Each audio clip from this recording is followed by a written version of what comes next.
संविधानाचा, भारतीय संविधानाचा, भारतीय संविधानाचा, प्रेमी नागरिक मंचाचा, महात्मा फुलेंचा, महात्मा फुलेंचा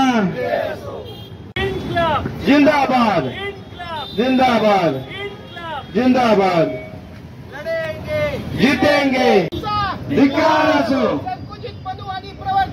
धिक्कार असो, संविधानाचा अवमान करणाऱ्या सरकारचा धिक्कार असो, आम्हाला शहरी नक्सलाईट संबोधणाऱ्या मुख्यमंत्र्याचा धिक्कार असो।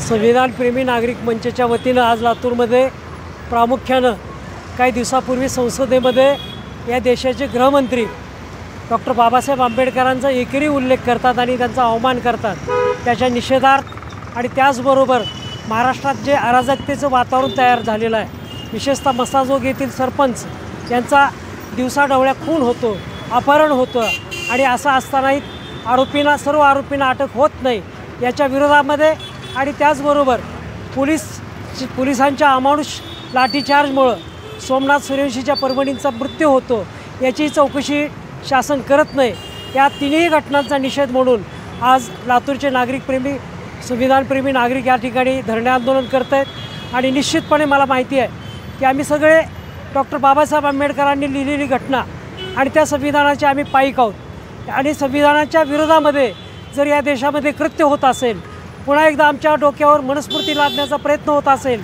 तर त्याला आम्ही हाणून पाडल्याशिवाय राहणार नाही, म्हणून या धरणे आंदोलनातून हा इशारा आम्ही देतो आहे। आणि यापुढे जर शासनानं यामध्ये दखल नाही घेतली तर आम्हाला तीव्र आंदोलन करावे लागेल, एवढंच या ठिकाणी सांगतो।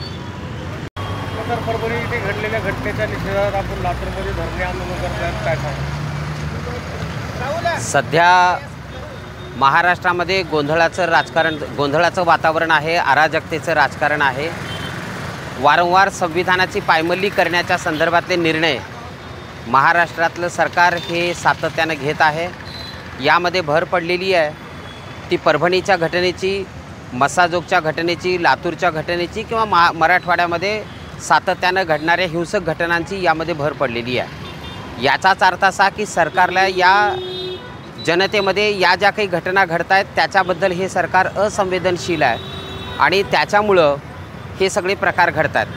देशाचे पंतप्रधान असो किंवा राज्याचे मुख्यमंत्री असो, यांना संविधानाबद्दलचं प्रेम नाही, यांना संविधानातल्या तरतुदींचं पालन करायचं नाही, यांना बाबासाहेब आंबेडकर आवडत नाहीत, यांना बाबासाहेबांचा समाज आवडत नाही आणि त्याच्यामुळं सातत्यानं या पद्धतीनं हे निर्णय घेतले चालले आहेत। आणि त्यामध्ये पुन्हा भर पडलेली आहे देवेंद्र फडणवीसांचं सरकार सत्तेवर आल्याबरोबर त्यांनी पहिला जो निर्णय केलेला आहे तो निर्णय म्हणजे राहुलजींच्या सोबत जे भारत जोडो यात्रेमध्ये चाललेत त्या संघटनांचा शोध घेऊन त्यांच्यावर कारवाई करण्यात येईल आणि हे सगळं अर्बन नक्सलाईट हा जो काही प्रकार आहे हा आम्ही नेस्तनाबूत करू, अशा प्रकारचं वातावरण, अशा प्रकारचे निर्णय देवेंद्र फडणवीसांनी या अधिवेशनामध्ये घेण्यात आलेले आहेत। याचाच अर्थ त्यांना महाराष्ट्राचा कारभार हा संविधानाप्रमाणे चालवायचा नाही।